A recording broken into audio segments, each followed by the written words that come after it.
Welcome to Bold Talk series where creativity, leadership, ideas, innovation come together.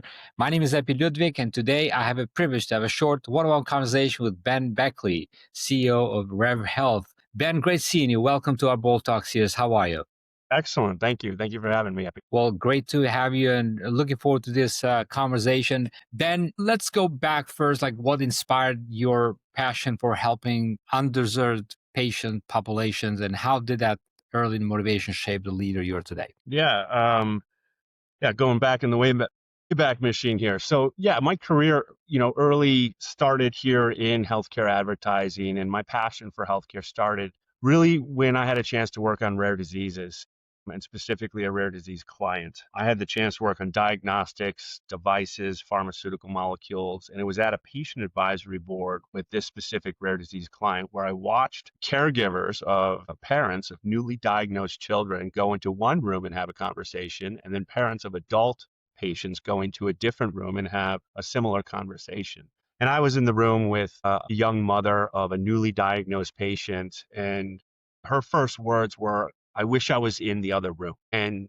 to hear what it would be like for my child growing up with this rare disease. Even as I say it, it kind of sends chills down my spine. And that moment just struck me and stuck with me because it showed how often in the business we're in healthcare communications, we try to get it right, but even we miss sometimes, and we miss that chance to create those connections for patients, for caregivers, and to help them learn from each other and share those experiences and find hope beyond the treatments and medicines themselves. And so from that moment on, A, I knew I wanted to stay in this business. B, I wanted to continue to work if I had the opportunity with rare disease communities. And C, do my part in trying to help those communities be seen, be heard, be supported. And that's really what drives me today. And so as a leader, it's kind of made me more intentional about empathy. It's not using it as a buzzword, but as a practice. In every campaign and every strategy we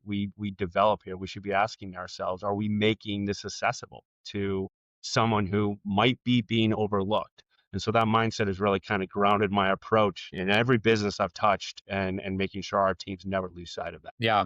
It's those defining moments, right? And here you are running your business, and you built a reputation as a proudly independent firm and unapologetically different. What does the independence mean to you in an industry where consolidation is the norm in the advertising world, right? Yeah, it's the simple word is freedom.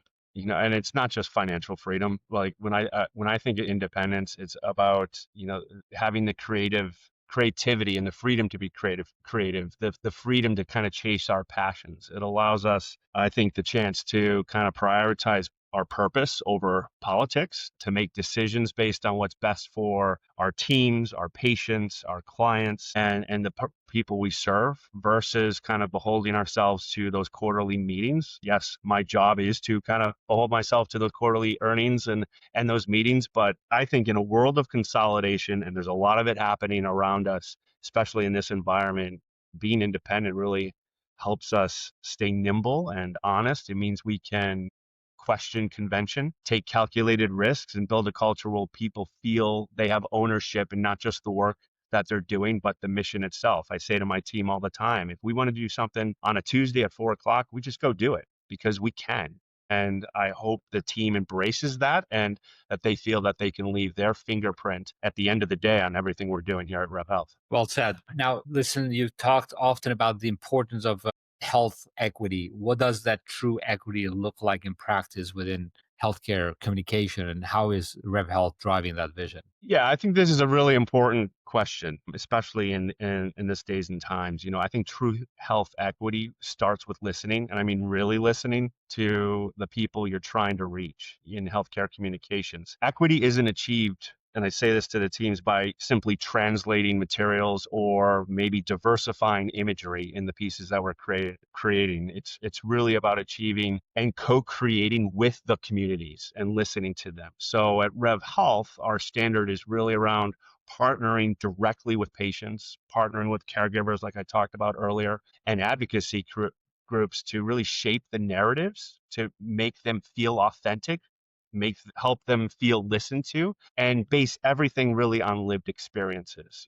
And we also invest in tools to make sure that our teams recognize maybe unconscious bias in the language they're using in pieces, or maybe unconscious bias in the design or the imagery that might be being used, and for us to change that. And this isn't just a campaign goal for us, it's really the lens that all of our work is evaluated. So really important to us, especially in this days and times. Yeah. Now, talk about tools, Ben. You got Agency OS and Med into showing how RevHealth is embracing AI. What have been the most surprising or transformative outcomes from using these tools for you? Yeah, the most surprising outcome has really been how AI has actually, I'd say, deepened, not diminished our humanity. Things like Agency OS and Med2 that we have here have kind of freed up our teams from those repetitive tasks, letting them focus on the empathy, letting them focus on the creativity, and ultimately that storytelling. AI has given us, obviously, all of us, precision, faster insights, smarter insights, targeting. But it's also helped us ask, I think, smarter questions or think differently, and it challenges us. So we're using it not just to replace human thinking. I don't think that's the goal at all, but to amplify it. The transformation, I think, that we're seeing isn't just technological, it's cultural. It's shifting how really our people are seeing what's possible. Yeah, yeah. I mean, it's a and there's so much going on now. I there's not one single conversation that I have today that doesn't include the AI. Hmm. Where do you see we're going, especially in healthcare with an AI in this case? Well, honestly, I think that there's a lot of transformation happening, right? And I actually think, I don't know if it's where we're going next. I think it's what we're in right now.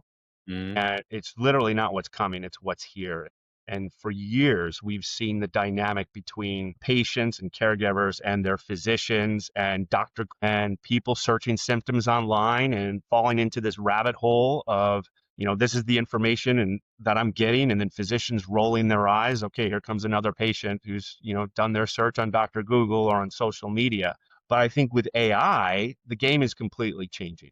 Patients have the ability to have more one-on-one conversations with tools like ChatGPT or Gemini. You can even upload a picture of maybe a rash on your skin and get instant feedback that feels, I think, more intelligent and a little bit more personal. And that's amazing. It's powerful. It's also risky. The speed and confidence at which AI can make misinformation maybe feel like truth is a real challenge. And so I think this transformation is kind of hitting healthcare communications right now. And what's important is that we're feeding the system, we're feeding AI with accurate, credible, and data that's sourced from the right places. So I think in my business, right, healthcare communications, advertising, marketing, I look to pharma, I look to the medical associations that the doctors attend, I look to patient advocacy groups to come together to make sure that AI has access to the right information and not just the loudest voices from the internet. And I think if we get this right, AI is going to become not just a search tool, but really a trusted companion in healthcare decision making that empowers, educates, moves thinking and decisions quicker and faster than it's ever happened before. I think it's a wonderful time to be in this industry, to have this technology, and but maintain that idea of the humans behind it, that it's really important we train the systems with the right information. yeah. Now, what do you think the next big transformation in health communication will be? Well, again, I think that's kind of what I was just talking about. That idea of, I think we're living it right now. As Okay. you think about everything we do, there's the traditional communications right now, whether it's, what you get served through your TV or what you find online or what website you go to. I mean, those will continue to exist. But again, what I was just talking about with AI, I think really hits that point home. Yeah.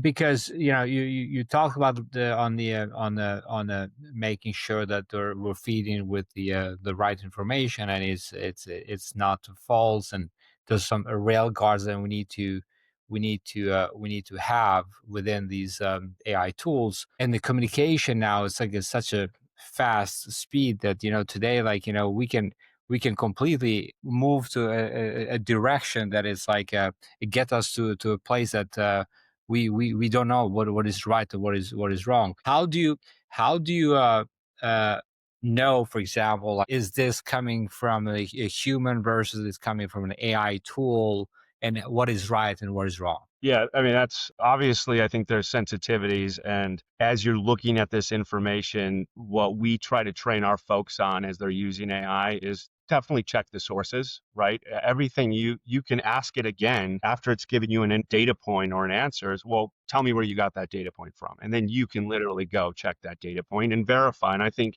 verifying isn't just, oh, this came from the FDA or this came from a Harvard article. Verify the date, I think, is important as well, because sometimes the engines might be pulling something from 1998 or 2000. Obviously, we're several decades beyond that. So what is the data that it's pulling from? And I think that gets back to what I was talking about with making sure the AI engines seek out and find that source of truth, and that it is a reliable, accurate source of truth. And so back to those medical associations, the patient advocacy groups, pharma, pointing their communications and using data in their communications from reliable sources is only going to help that engine get smarter and recognize what's a truth versus a loud voice or a myth. Yeah. It requires a mindset of a critical thinking and asking questions and digging deeper and making sure that not being so reliant on the tools. That's what I also tell my teams as well. It's so important to really have that critical thinking mindset. Now, Ben, we're here as a platform on a bold words, and all my guests, I love to ask this question about. I like to get the perspective about the word bold. What does that mean to you personally? The word bold to me personally, I think means confidence, fearlessness, swagger. I think those would be three kind of synonyms I might say around that. I think that they're words I use quite often with my teams when we're talking or presenting or showing up for our clients. I think something we try not to do is be in the shadows or shy. We're in the room for a reason. If we're having a conversation, let's have the conversation and have that swagger and confidence to show up the way I think people want us to and why they asked us to be in the room. Well said. But without confidence, is nothing you can achieve. You won't be able to convince people. So that's very well said. Ben, thank you for joining me this Bold Talk series. This is a short format. Looking forward to reconnecting again to hopefully next time very soon. Until that time, take care, be great, and be bold always. Bye bye. Thank you. Thank you.